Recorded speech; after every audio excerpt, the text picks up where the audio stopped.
Chers frères, chers amis, c'est une grande joie que de pouvoir fêter un jubilé. Normalement, on fête les 25 ans, mais je me suis dit qu'il était déjà bien d'anticiper un peu. Il faut toujours célébrer le sacerdoce et j'attends avec impatience aussi les anniversaires de mes confrères pour pouvoir vivre chaque année. Je trouve que chaque année, on devrait célébrer solennellement ce don immense de Dieu, non pas pour nous mettre en valeur, mais avant tout pour célébrer le don de la grâce.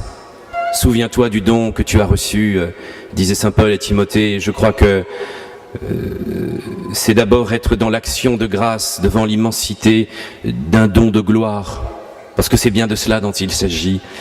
Et en vivant dans cette action de grâce de ces 20 ans, je voudrais vous dire que ce qui m'a peut-être le plus marqué, le regard sur le sacerdoce est un peu différent, c'est vrai, 20 ans après, mais c'est vraiment ce passage de la mort à la vie qui, je trouve, caractérise peut-être le plus fort le sacerdoce.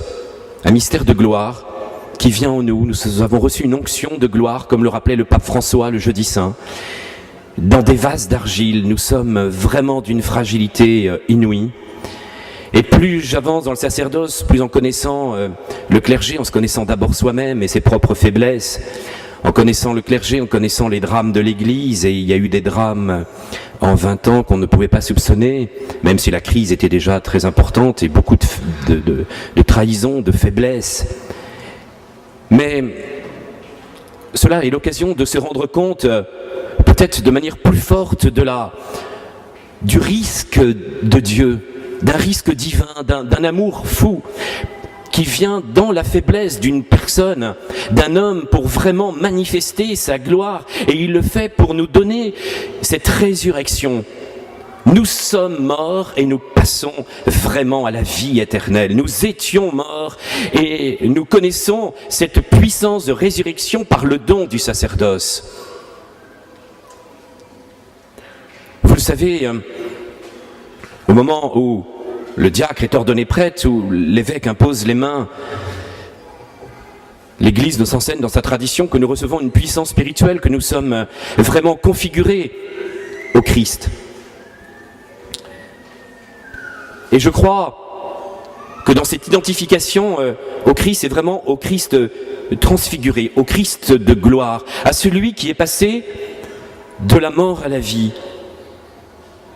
Parce que l'amour du Seigneur est tel pour sauver l'humanité, pour l'arracher à la mort, qu'il a voulu que des hommes soient des témoins de ce passage de la mort à la vie et puissent transmettre ce mystère de gloire. Et je crois que l'identité sacerdotale, se situe d'abord là, dans une puissance de résurrection. En effet, c'est au moment de la croix que Jésus a été peut-être le plus haï, le plus méprisé. C'est dans ce mystère de faiblesse où, comme toutes les forces de l'enfer, luttaient contre lui parce qu'il fallait abattre ce qu'il y avait de plus sacré, de plus saint, ce qu'il y avait comme un paroxysme de charité, d'amour infini. Et c'est à travers cet anéantissement, au moment où tout semblait fini, au moment où la mort et le mal semblaient triompher, c'est à ce moment-là que, déjà avant même qu'il reprenne possession de ce corps mort, c'est à ce moment-là déjà que de son cœur jaillit, ce torrent, ce fleuve de grâce. Et je crois que ce qui jaillit, c'est le sacerdoce. C'est ce qui sort du cœur de Jésus. C'est d'abord la vie. Apparemment, il était mort. Et la vie rentre dans le monde, le salut rentre dans le monde, va venir dans les âmes. La mort est finie, la mort physique est toujours là, le mal semble toujours présent, le triomphe du mal semble continuer, mais c'est vraiment à partir de cette croix, avant même qu'il y ait le triomphe de la résurrection, l'amour a été tel, en allant jusqu'à cet anéantissement, jusqu'à cette mort, que déjà le tremblement de terre peut avoir lieu, que le voile du tombe peut se déchirer et que la présence de Dieu peut se répandre dans le monde. Le sacerdoce est donc bien là. Le triomphe sur la mort et la puissance de gloire étaient là. Et c'est ce que vit le prêtre au plus profond de lui-même. Au fur et à mesure des années, on peut être confronté à la faiblesse, être confronté à la mort, être confronté au péché. On peut être confronté de plus en plus à des échecs. Quand on est jeune prêtre, on a beaucoup le souci de la réussite, et c'est normal. Réussite dans tout ce que nous entreprenons, dans toutes nos activités apostoliques. Et le fait qu'il y ait un certain succès auprès des fidèles nous apporte beaucoup de joie. Et c'est normal. Mais au fur et à mesure des années, peut-être qu'on perçoit mieux que ce succès est tout à fait relatif, que nos qualités face à nos faiblesses ne sont pas si nombreuses que cela. Et qu'en fin de compte, c'est vraiment le mystère de la gloire du Christ qui est là et qui transparaît dans la faiblesse humaine, jusque dans l'échec. Apparemment, nous pouvons être confrontés au drame du péché, nous pouvons être confrontés à notre propre drame personnel, et cependant le Christ est là. Le Christ continue de triompher. Le Christ, si on garde cette foi dans le don reçu, continue, vraiment d'agir à travers la faiblesse humaine. Et même s'il y a eu des drames terribles dont nous avons pu être témoins avec des prêtres, nous savons que la sainteté continuera dans l'Église. Nous savons que le sacerdoce continuera. Nous savons que même si le sacerdoce a été sali parfois, il y aura cette puissance de gloire qui continuera dans le mystère de l'Église. Et priez profondément pour les prêtres, car nous touchons à un mystère dans le sacerdoce, mystère d'iniquité, du combat entre le mal et la gloire, entre la mort et la vie. C'est pour ça que les prêtres vivent parfois des combats intérieurs que vous ne soupçonnez pas, parce que nous touchons au mystère de la résurrection. C'est le salut du monde qui va passer par le sacerdoce, et ce salut et cette puissance de gloire qui va passer à travers des hommes. Parfois, des drames terribles. Et peut-être que le peuple chrétien doit vivre aussi plus profondément ce sacerdoce, que ce sacerdoce baptismal que vous avez reçu puisse vous unir plus profondément à un sacerdoce d'une autre nature, au sacerdoce ministériel, où le prêtre vit ce passage de la mort à la vie, où le prêtre vit véritablement ce don de la victoire sur le mal, de cette gloire de Dieu qui vient.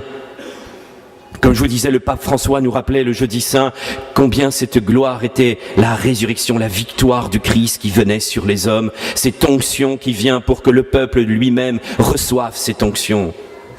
Nous sommes les dispensateurs de l'amour de Dieu, nous sommes les dispensateurs de cette miséricorde divine. C'est une transmission inouïe qui se vit à travers la faiblesse d'un homme, et nous n'arrivons pas toujours à mesurer l'immensité de cette grâce divine, l'immensité de cette miséricorde et de cette victoire sur la mort et le péché. Oui, dans tout ce que nous devons faire dans notre ministère, nous sommes confrontés à un combat continuel contre la mort. Dans la vie sacramentelle, en baptisant, nous arrachons celui qui est baptisé à la mort éternelle, au péché originel. C'est déjà un mystère de résurrection qui vient en tenant le Christ dans l'Eucharistie, dans ses mains. C'est vivre aussi ce mystère de résurrection et ce don qui a eu lieu sur la croix. C'est la mort qui est anéantie. En pardonnant les péchés, en délivrant l'homme de son péché mortel, le prêtre apporte la résurrection à l'âme. En donnant le sacrement des malades, le prêtre accompagne celui qui vit dans les affres de la mort. Et soit il le fait entrer dans la gloire éternelle par ce don du Christ, soit il lui redonne vie même jusque dans son corps. À travers le sacrement de mariage, c'est aussi bénir la vie, bénir l'amour. Un amour qui ne se réduit pas à un amour terrestre, mais à ce qui se prolongera dans l'éternité en Jésus-Christ. Et bénir ce qui sera véritablement, soit cette vie physique, soit aussi une transmission de vie spirituelle. Voilà comment le sacerdoce est une résurrection continuelle. On croirait entendre la voix du Père le jour de la transfiguration, alors que Jésus avait annoncé à ses disciples qu'il allait connaître la mort. la souffrance. Le Père dit, celui-ci, mon Fils bien-aimé, en qui j'ai mis toutes mes complaisances. Eh bien, je crois que pour chaque ordination de prêtre, nous pouvons entendre la voix du Père. Celui-ci est le Fils bien-aimé, en qui il a mis toutes ses complaisances. Le Fils terrestre est toujours infidèle, parfois à cette grâce, toujours dans sa faiblesse, mais comme je vous le disais, cette victoire sur la mort, cette victoire sur le péché, c'est le don de cette vie éternelle, de tout ce cœur du Christ. Et c'est du coup vivre une paternité particulière, une paternité que l'on mesure à plusieurs années de sacerdoce. Je crois qu'on ne réalise pas, quand on est jeune prêtre, qu'on vient de recevoir ce don, on est tellement sous la puissance de la grâce qu'on a du mal, on est un peu terrassé, on est comme Saint Pierre devant la transfiguration, bon, on voudrait bien rester là, mais on ne mesure pas l'immensité. Et au fur et à mesure des années, on voit eh bien, ce triomphe du Christ, malgré la présence du mal, du péché, et particulièrement par ce don de la vie. Puisque nous sommes configurés au Christ, puisque nous recevons cet amour du Christ, nous avons un lien particulier avec le Père, car le Christ est mort sur la croix pour vraiment ramener toute l'humanité à son Père. C'est cet échange d'amour infini entre paternité et filiation. Nous vivons cela à travers le sacerdoce d'une manière particulière, parce qu'en vivant du sacrifice du Christ, en vivant de cet amour du Christ, nous voulons offrir cet amour à toute l'humanité et à tous ceux qui nous sont confiés. Nous le vivons malheureusement bien mal avec tous nos défauts, mais la grâce passe quand même. Et c'est une grâce de paternité qui passe.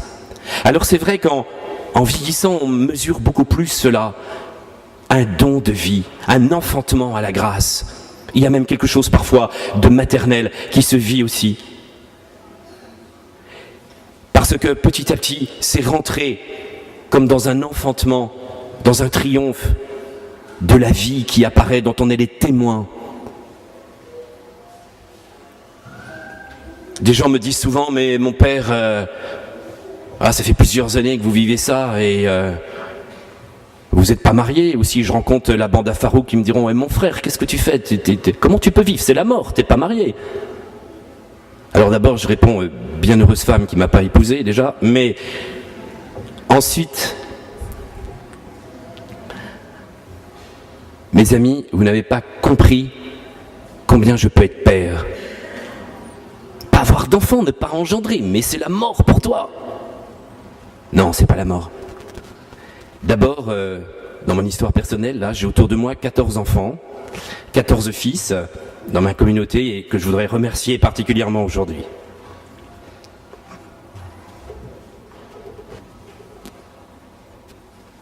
Et puis, c'est aussi à travers toute une vie sacerdotale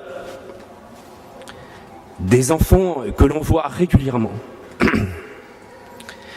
Parce que donner, je vous le disais, l'absolution, donner l'Eucharistie, donner réellement cette vie, c'est vraiment vivre intérieurement une paternité, je crois, certainement aussi forte que le père qui assiste à la naissance de son premier enfant.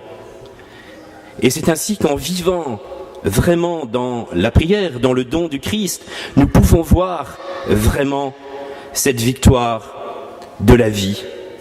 Alors oui, c'est vrai que le prêtre a ses faiblesses, ses combats. C'est vrai que le prêtre peut vivre parfois un certain isolement. C'est vrai qu'il y a beaucoup de défis pour notre monde aujourd'hui. Mais c'est vrai aussi que la paternité vécue dans le sacerdoce est quelque chose d'inouï. Je crois que c'est là les plus grandes joies. Les plus grandes joies pour le prêtre de pouvoir véritablement vivre cette relation de paternité, de filiation et de pouvoir être témoin de la présence du Christ qui nous unit au Père. Chers frères, notre monde est dur, nos vies sont parfois difficiles, nous sommes marqués parfois par des épreuves, par le péché. vous invite aujourd'hui à toujours mieux découvrir cet amour du Christ.